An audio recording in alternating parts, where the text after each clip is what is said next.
Hi, everyone. Let's go ahead and talk about the Tudor Age. So, like with a lot of the stuff that we've talked about in this class, especially these huge historical timelines, fortunately, this one is only, a little over 100 years, not like 1,000 years like the Middle Ages, but there is so much more than we're going to cover here. So if any of this is interesting to you, if you're like, ooh, I want to know a little bit more about like this War of the Roses, or like I really want to know a little bit more about the Reformation, I've included some links in here. So hopefully you can get a little bit more depth of knowledge if that's something you're interested in. That said, I'm going to try my best to give you an overview because, for the sake of time. And because really there's only so much you need to know to understand the literature. And then if you really want, again, more depth of knowledge about the literature, you can always do a little bit deeper of a dive. So, the Tudor Age, it's going to start with the end of the Wars of the Roses, which is in 1485. This is when King Henry VII is going to take the throne. And so, King Henry VII is basically the Wars of the Roses.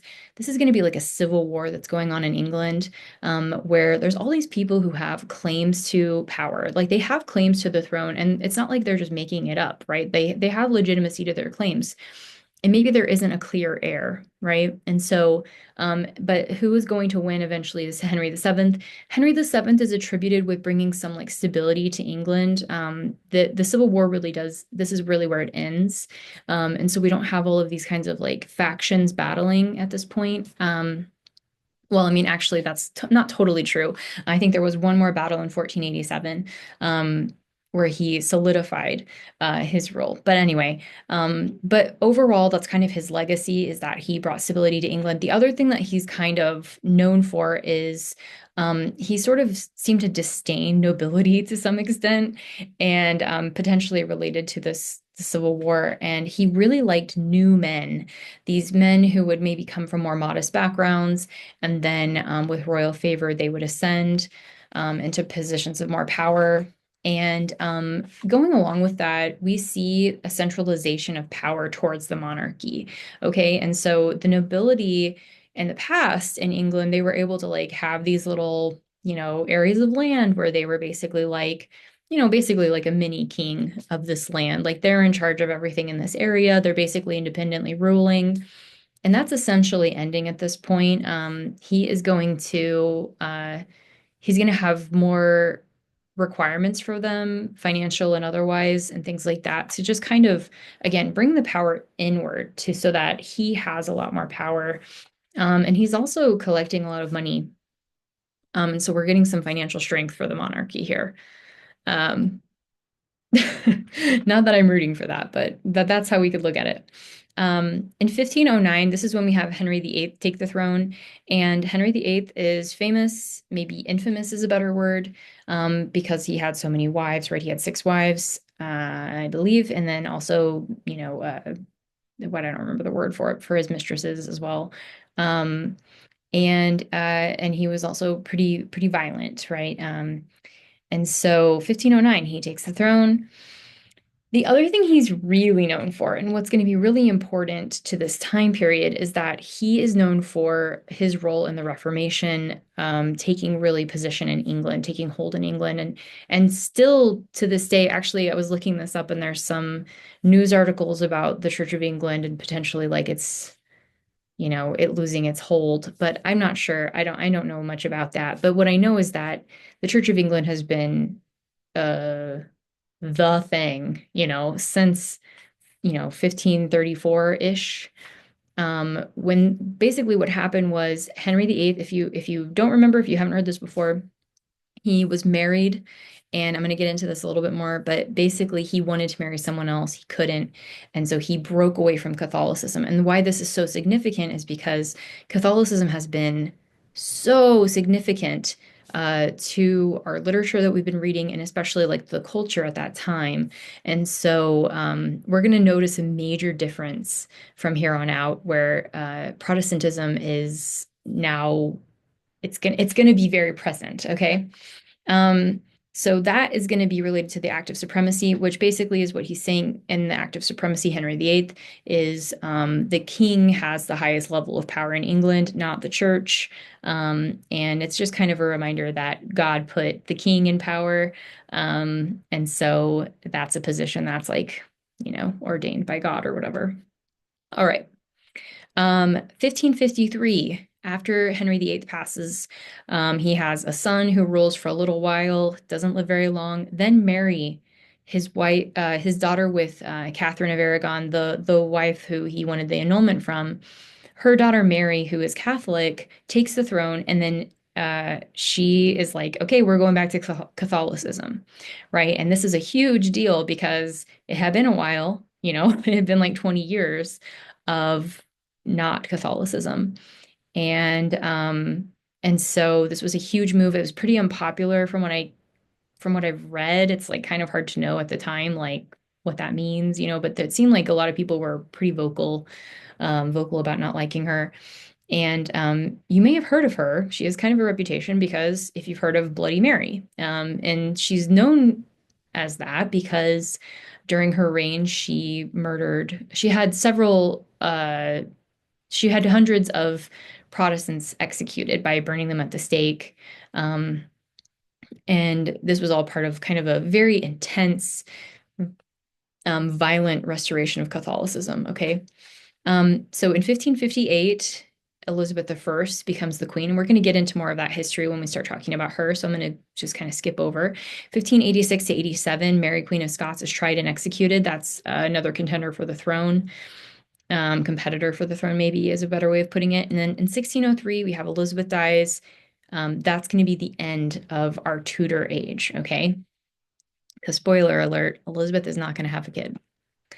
So the Reformation, let's get a little bit more into this. So in 1517 is this is like a touchstone or whatever of the Reformation. We have Martin Luther and his 95 Theses.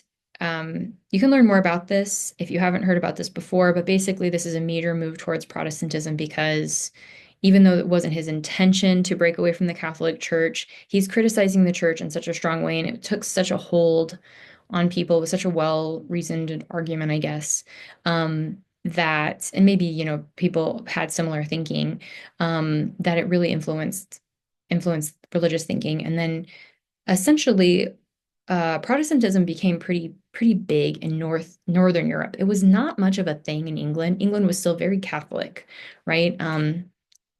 There were some people like John Wycliffe who were breaking away from Catholicism and criticizing it. We saw with Chaucer's Parson's Tale, right? There was definitely criticism of priests and other Catholic figures, religious figures at the time, related to things like greed and I can't think of the word, but like this idea of like confession and you can pay for your sins to be forgiven. Um, okay, so then Henry VIII, here's where we really get into it. Henry VIII is married to Catherine of Aragon. She is Catholic. And anyway, she is not producing a son for him. She had a son, and the boy died after 7 weeks. And she hasn't really been able to produce many heirs. The children keep dying. She for sure has one who's going to live, and we're going to talk about that a little bit more in a second. But basically, he needs this marriage annulled because he wants to open the possibility for him to marry somebody else so that he can have a male heir. And the reason that I think we want to take a minute here is that we had just gotten out of the Civil War that was all about all of these different guys who had some sort of claim to the throne. And I think for me at least that helps kind of like clarify his obsession, because I think that we can make it seem kind of like shallow and like he's just unbelievably cruel, which he was. But I think it's important to understand the context too of why this mattered to him. I don't think he was just like mad. I think that he was scheming, right? Or he was concerned about his legacy. I mean, there's at least some sort of logic to it, right? Anyway, so the Pope he's not going to get an annulment to marry Anne Boleyn. So he, in 1534, he has the Act of Supremacy. Again, this is where he says that the king has all of the power. And at this point, he's excommunicated. Um, and yeah, and he's actually excommunicated, I think, a little bit before that, but okay. Queen Elizabeth. So she is born in 1533, daughter of Anne Boleyn. And so because Anne Boleyn is eventually charged with treason and adultery and executed, um, technically Queen Elizabeth gets into some murky waters in terms of her legitimacy, right? Because now the marriage is technically annulled. And so her parents' marriage, and so she's technically illegitimate. That said, she was treated pretty well growing up. She had tutors, and everybody talked about how precocious she was. Her mom was executed when she was 3, I believe, and there's all these quotes about how when she was 6 years old, she acted like a 40-year-old, which is like horrifying to me. But at the time, I guess everybody thought that seemed really great. So when Mary was queen, so Mary was Catherine's daughter, Henry's first wife. Mary becomes queen, and she brings Catholic. This we're talking about Bloody Mary here. She brings Catholicism back to England. Now she is very suspicious of Elizabeth because, I mean, Elizabeth has another claim to the throne despite both of them had the marriages annulled, right? And so it seems like Elizabeth has just as much of a claim to the throne, except for that she's younger. And so, anyway, so she sends Elizabeth to the Tower of London. There's a lot of Protestant rebellions and things like that at this time. People are pushing back against Catholicism being thrust back on them. And so in 1554, she's sent to the Tower of London. She's interrogated, she's spied on, and that's for a few weeks or months, I can't remember. And then she is sent to Woodstock. And that's where she did that verse etched in diamond that we're going to look at in a second. So that was a pretty short stay. It was 1 year, basically imprisonment, keeping her out of the way and not a threat. And then her reign is going to be from 1558 to 1603. One thing I wanted to bring up is that she does have sort of a rival claim to the throne through Mary, Queen of Scots. And I keep forgetting the relation here because it's a little complicated, but I think it's like Mary is Henry the Seventh's older sister. So and she's Catholic. This is a different Mary, by the way, than the Bloody Mary. So she's Catholic, and so there's a lot of people who in the church who are still Catholic and things who want her to be queen and think that her claim is more legitimate anyway, because the marriage wasn't annulled or whatever. So anyway. All right, so verse is written with a diamond. So this was written at Woodstock. This is a palace, I think in Oxford. And she's accused of plotting against Queen Mary to restore Protestantism. Let me just pull this up really quick because it's so short. We might as well look at it. But basically, she says, if it'll load. All right, she says, much suspected by me, nothing proved can be, quoth Elizabeth prisoner. And just kind of a heads up, much suspected about me is what this means. And then nothing proved can be, quoted Elizabeth the prisoner, right? And so, just kind of an interesting thing. I wanted to share this with you because it's important historically that this happened. I think it helps us understand Elizabeth a little bit better as a ruler. And it's also one of the rare instances we see of her writing, especially like before becoming queen. And I think gives us a little bit of insight into her. All right. So uh, we can't really know, I think, how much of truth there was behind these kind of claims that she was plotting against Mary, Bloody Mary. But we do know that when she was crowned, when there's the whole Bible, I think they swear on a Bible or something. I don't know a lot about English monarchy, but anyway, she kissed it and held it to her chest. And it was like very clearly a symbol that England would be returning to Protestantism. Okay, so another, and by the way, I think that is very interesting rhetoric, right? We're going to talk a little bit more about her rhetoric. So she has a speech to Parliament in 1563. Basically, because of all this tension around heirs and legitimacy and claims to the throne and all this, the Parliament was worried about Elizabeth. They really wanted her to marry and have kids, because otherwise they're kind of worried about, one, it's a woman. She's only the second Queen of England. The last Queen of England had been unbelievably unpopular. And then this Queen of England, they're worried about how it looks, basically. She's just this single queen. She doesn't even have a husband. She doesn't have heirs. And so it's like it just feels too transient. It's like they want her to marry. Okay. And especially with the Queen of Scots stuff, they were worried about that claim, that challenge.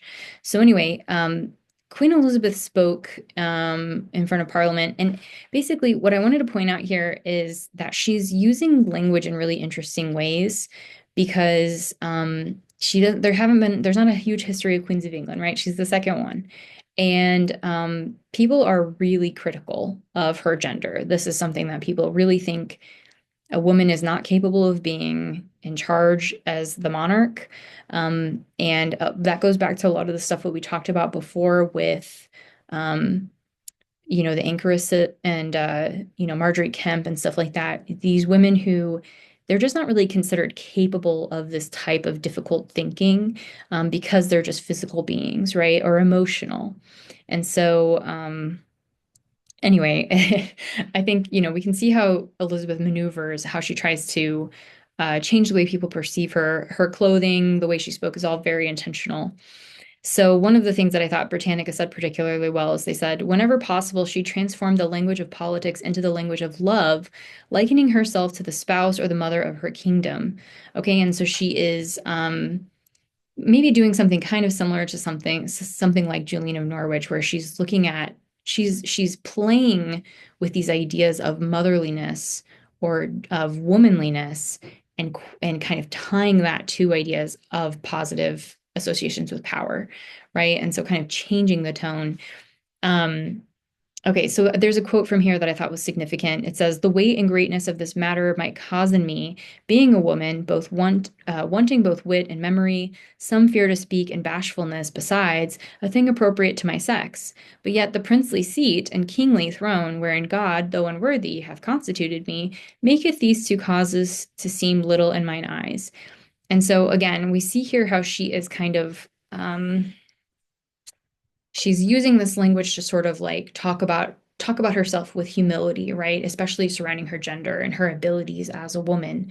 But at the same time, she is reminding everybody that God put her in this position, right? That's one of the sole ideas that's going on here. She has been chosen by God to lead England, and referring to things as princely and kingly, which I think is connected to this idea that she talks about, the body politic, this idea of there is this physical body that she has that is womanly and flawed, which, I don't love saying that, but anyway, and then there is the body politic, which is the body of, England, right? This is the separation, and kind of almost like separating herself from gender, from the other historians and stuff that I've heard write about this. I just think it's really interesting the language that she's using here and the way that she's trying to reframe things to be positive. Okay, so let's get into Spenser. Spenser is one of the major British poets, born in 1552, probably, and then lived to 1599. So some interesting stuff about him, like Chaucer, he's born to pretty modest means. We actually don't know a lot about his childhood from what I can find, but he wanted to be a great English poet, right? He really aspired to poetry, and the Norton was talking about how this is so unusual at the time because most poets were also, they had these kind of positions, like these noble positions and stuff, or maybe they were civil servants like Chaucer.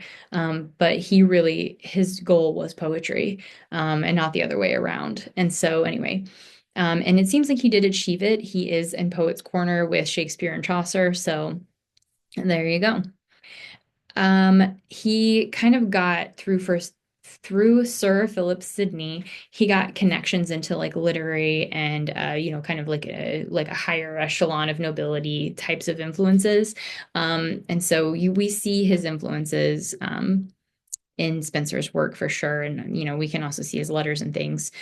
Two of the major literary things that we're going to get from Spenser, we're going to get a Spenserian sonnet, which I think we might talk about a little bit more next week, once we start getting into more of the sonnets. And then we also get a Spenserian stanza, which we are definitely going to talk about because we see that in the Fairy Queen. The other thing I want to point out here is, and I'm not being subtle with my little parentheses down here, he also worked for the Crown in Ireland.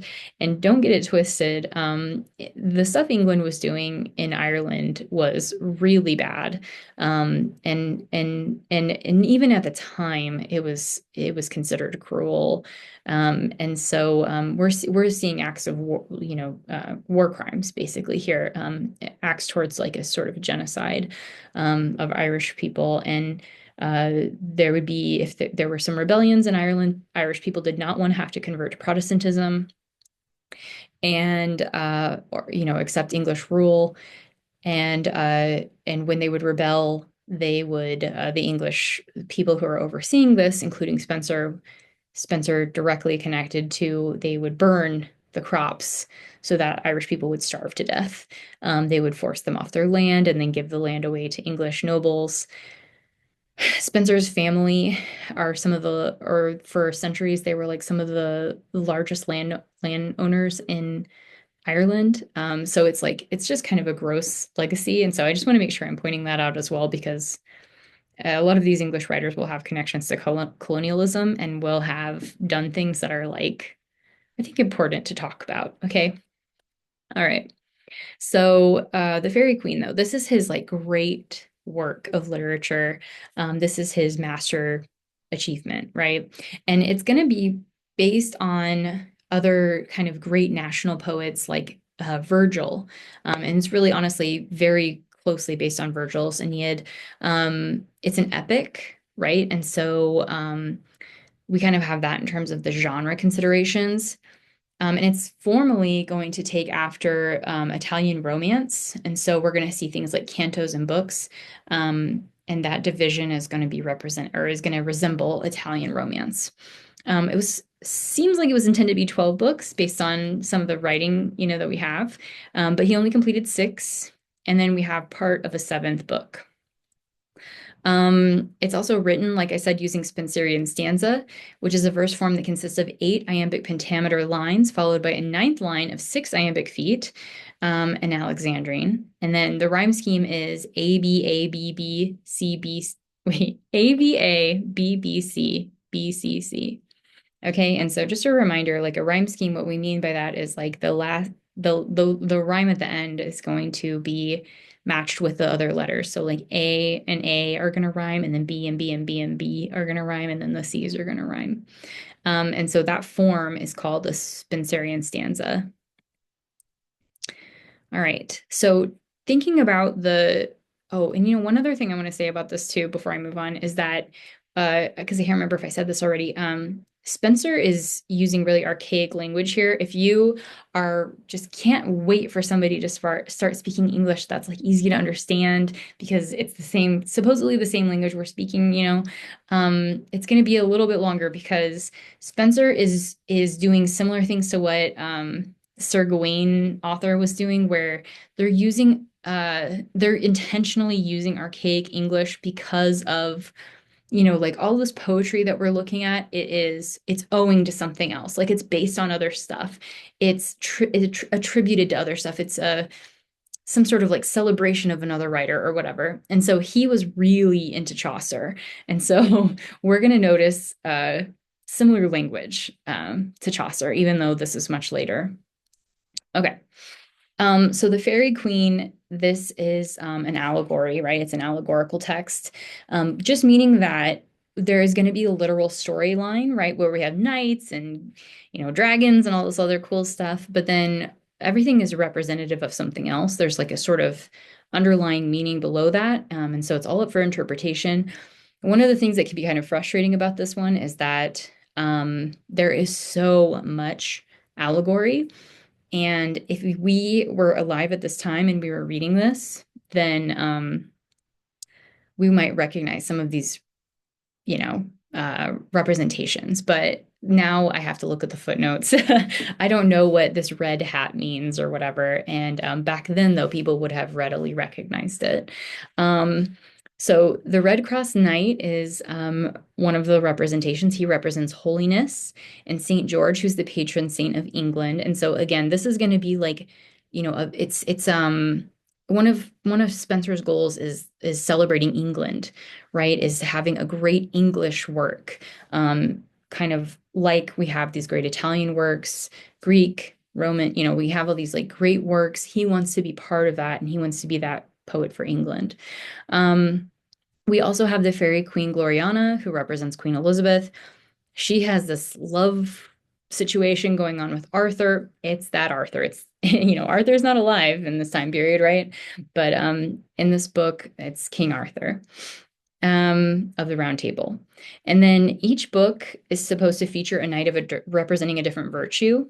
And the idea here was that the individual moral qualities taken together constitute the ideal human being. And Spenser's kind of idea here is that if you read this book, you are going to become a better person, right? You're going to understand the importance of each of these traits. The book is also a chivalric romance, so we have knights going on adventures again. And then the other thing I wanted to say about this one is that it is it does have some criticism in it too, and Spenser would be critical of others as well. He ended up getting 50, what is it? 50, it can't be 50 pounds a year, maybe is that seems too much. I'm not sure exactly how much it was. 50 pounds a year for writing this. And there is some criticism of Elizabeth in here, but it seems to be so veiled, maybe, or whatever, that it's fine. And then later he would criticize one of her advisors or something, and so basically like that person, there's gonna be there's gonna be some criticism in here too, just like we would have with other kind of political allegories. But we're also getting a major celebration of England, of the Tudors. It's almost like historical fiction in a way because of the way that the Tudors are represented in this story. Anyway, I think that's where we're going to end it for today. If you want to learn more, there's so many links in here to do a more of a deep dive. But yeah, let's keep going into our Tudor age.